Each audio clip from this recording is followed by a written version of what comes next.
Do you really think that majority of people living in America are Americans? Well, think again. Because the Native Americans, known as the Indians, makes less than 3% of USA's population.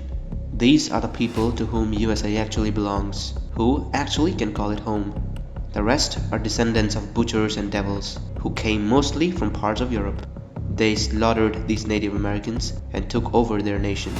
Today, most of the people in USA are either descendants of those butchers or are people who have migrated to America in search of opportunity.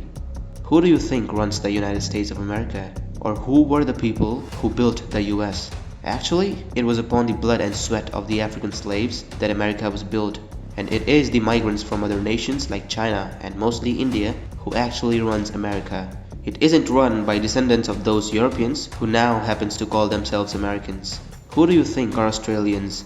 They're actually Europeans who have settled in Australia. How did the stupid Britishers got so rich? It's because they looted the once called Golden Bird India and took about $45 trillion of wealth back to Britain.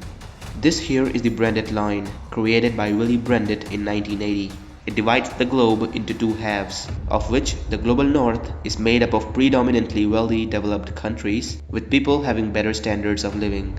However, the global south is relatively quite poor. Also, Australia and New Zealand are part of the global north, even though located in the extreme south.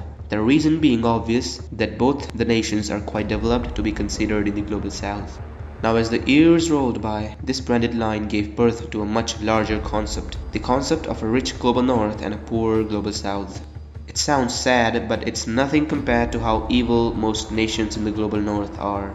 The poor global south consists of 120 countries, and if we talk a bit about fact and history, then these countries were filled with natural resources, had an extraordinary civilizational past, and were way prosperous, wealthy, and knowledgeable than the north. But how did things ended up the way it is today? How did the unworthy evil nations ended up with huge treasures and resources that obviously belongs to the rightful global south? The reason to this is that the nations in the global south holds a history of stealing wealth from other nations, a history filled with wars and weapons, a history of occupying nations, history of forced religious conversions, a history of betrayal, and a history filled with bloods of the innocent. So that's how unworthy countries like these are where they are today, despite not deserving even a pint of it. And therefore today, we see a downfall in the monopoly of these nations of colonizers slowly being beaten by nations like China and India, who are trying to reclaim the crown which was always theirs. This is it for today's video. See you in the next one. Until then, Jai Hind, Jai Bharat.